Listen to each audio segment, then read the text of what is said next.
அனைவருக்கும் வணக்கம். தந்தை சொல்மிக்க மந்திரம் இல்லை. ராமன் ராமாயணத்தில் தன் தந்தை சொல் கேட்டு எங்கெங்கெல்லாம் நடக்கிறார் என்பதை பார்க்கலாம். ராமன் அயோத்தி நகரில் அவதரிக்கப் போகிறார் என்பதை தெரிந்த தேவதைகள் அயோத்தி நகருக்கு சென்று பெருமைகள் சேர்க்கின்றன. அயோத்தி நகரம் மிகவும் அழகாகவும் வளமாகவும் இருக்கிறது. ஒரு நகரம் அழகாகவும் வளமாகவும் இருப்பதற்கு காரணம் அந்நகரினை ஆட்சி செய்யும் மன்னனே ஆவான். ஆம், தசரத மன்னன் எந்த குறையும் இல்லாமல் அயோத்தி நகரினை ஆட்சி செய்கிறார். அவனுக்கு ஒரே ஒரு குறை மட்டும் இருந்தது. தனக்கு பிறகு இந்த ஆட்சியை செய்வதற்கு யாரும் இல்லையே என்ற கவலை இருந்தது. வசிஷ்ட முனிவரிடம் தன் கவலையை கூறிய போது, புத்திர காமேஷ்டி யாகம் செய், அதன் பலனாக உனக்கு குழந்தை கிடைக்கும் என்று கூறுகிறார். தசரதனும் அவ்வாறே செய்கிறார். யாகத்தின் பலனாக ஸ்ரீராமன் அவதரித்தார். பரதனும் லக்வணனும் சத்ருகனும் பிறக்கிறார்கள். குழந்தைகள் நால்வரையும் கண்டு மகிழ்ச்சி அடைகிறார். குழந்தைகளின் 5 வயதில் குருகுலத்திற்கு அனுப்பி வைக்கலாம் என்று எண்ணுகிறார் தசரதன். மொட்டையடித்து பூணூல் அணிந்து அரசனும் ஆண்டியும் ஒன்றாக கல்வி கற்கும் இடம் குருகுலம் அல்லவா? குழந்தைகளும் தந்தை சொல்மிக்க மந்திரம் இல்லை என்பதற்கிணங்க 7 ஆண்டுகள் அங்கேயே இருந்து தங்கி படித்து வருகிறார்கள். விஸ்வாமித்ர முனிவர் ஒரு நாள் அரசவைக்கு வருகிறார். தசரதனும் விஸ்வாமித்ர முனிவரை வணங்கி மரியாதைகள் செய்து வரவேற்கிறார். பின்பு இருவரும் பேசுகிறார்கள். நீங்கள் இங்கு வந்ததில் எனக்கு மிக்க மகிழ்ச்சி. உங்களுக்கு நான் என்ன செய்ய வேண்டும் என்று தசரத மன்னன் கேட்கிறார். முனிவரும், மன்னா, நான் ஒரு யாகம் செய்ய வேண்டும். என் வேள்விக்கு இடையூறு இல்லாதவனம் பார்த்து கொள்ளுமாறு உன் மகனை நீ என்னுடன் அனுப்பிவை என்று முனிவர் கூறுகிறார். என் மகன் சிறியவன், அவனை நான் எப்படி அனுப்ப முடியும் என்று பதறிப்போய் தசரத மன்னர் முனிவரிடம் கேட்கிறார். உடனே, மன்னா, உன் மகனின் அருமை பெருமைகள் எல்லாம் என் போன்ற முனிவர்களுக்கு மட்டுமே தெரியும்.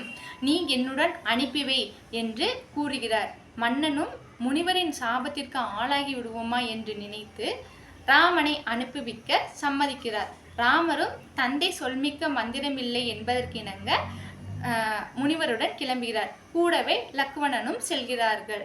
ஒரு தந்தைக்கு பிள்ளைகள் தன் பேச்சு கேட்டு நடந்தால் சந்தோஷமாகவும் கம்பீரமாகவும் இருக்கும் அல்லவா? தசரத மன்னனும் விதிவிலக்கல்ல. அவரும் நம் பிள்ளைகள் நம் சொல் கேட்டு நடக்கிறார்கள் என்று மிகுந்த கம்பீரத்தோடு இருக்கிறார். ஒரு நாள் ஆண்டுகள் பல ஆகின. ஒரு நாள் கண்ணாடியில் அவர் முகத்தை பார்க்கிறார். அப்பொழுது காதோரத்தில் ஒரு நரைமுடி இருந்தது. என்னடா இது, நரைமுடி வந்து விட்டது என்று யோசித்த வண்ணம் நரைமுடியை பார்க்கிறார். அந்த நரைமுடி, உனக்கு வயதாகிவிட்டது, நீ அரச பதவியை துறந்தி ஆன்மீக பணிக்கு செல் என்று கூறுவது போல் இருந்தது. மன்னரும் ராமரிடம் இதை சொல்கிறார். ராமர் உடனே மறுக்கிறார். நீங்கள் இருக்கையில் நான் எப்படி செய்ய முடியும்? நீங்களே பார்த்து கொள்ளுங்கள் தந்தையே என்று ராமர் கூறுகிறார். உடனே தசரதர் ராமருக்கு புரிய வைக்கிறார். ராமர் தந்தை சொல்மிக்க மந்திரமில்லை என்பதற்கு இணங்க சரி தந்தையே, மறுக்காமல் சரி என்று சொல்கிறார் ராமர். இது கையேயிக்கு பிடிக்கவில்லை. கையேயி தசரதனிடம், என் மகன் பரதன் தான் நாட்டை ஆள வேண்டும், ராமன் காட்டிற்கு செல்ல வேண்டும் என்று கூறுகிறார் கையேயி. தசரதன் கையேயிடம், உன் முடிவை மாற்றிக்கொள், இது தவறு என்று பலவாறு புரிய வைக்கிறார். ஒன்றும் புரியாமல் இருக்கும் கையேயி, இதுதான் நடக்க வேண்டும் என்று கூறுகிறார். உடனே இதை எப்படி ராமனிடம் சொல்வது என்று யோசித்தவாறு தசரதன் இருக்கிறார். தசரதனை பார்க்க ராமன் வரும் வழியில் கையேயி ராமரை பார்த்து, உன் தந்தை உன்னிடம் 2 விஷயங்கள் கூற சொல்கிறார். அவர் கூறட்டுமா, இல்லை நான் சொல்லட்டுமா என்று கையேயி கேட்கிறார். அம்மா, தந்தை சொன்னால் என்ன, நீங்கள் சொன்னால் என்ன? நீங்கள் சொல்வதை கேட்காமல் இருக்கும் பிள்ளையானால் சொல்லுங்கள், கேட்டுக்கொள்கிறேன் என்று கூறுகிறார். உடனே விஷயத்தை கூறுகிறாள் கையேயி.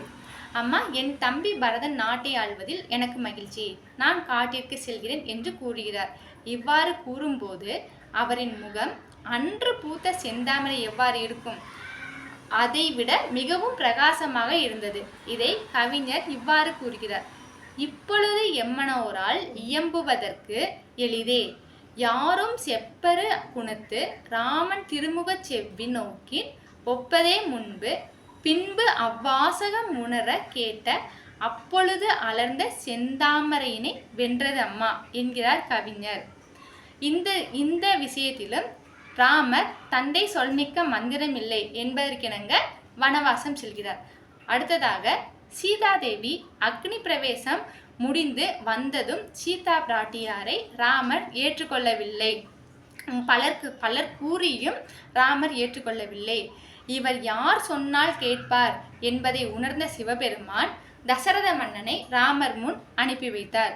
தசரதனும் மகனை பார்த்து மகனை அணைத்து கட்டி தழுவி, மகனே, சீதாதேவி மிகவும் மிகவும் நல்லவள், அவள் தீயை போன்றவள், அவளை நீ ஏற்றுக்கொள் என்று தசரத மன்னன் ராமனிடம் கூறுகிறார். ராமரும் இந்த விஷயத்திலும் தந்தை சொல்மிக்க மந்திரமில்லை என்பதற்கு இணங்க தந்தை கூறுவதைப் போல் கேட்கிறார். ராமஜெயம். நன்றி.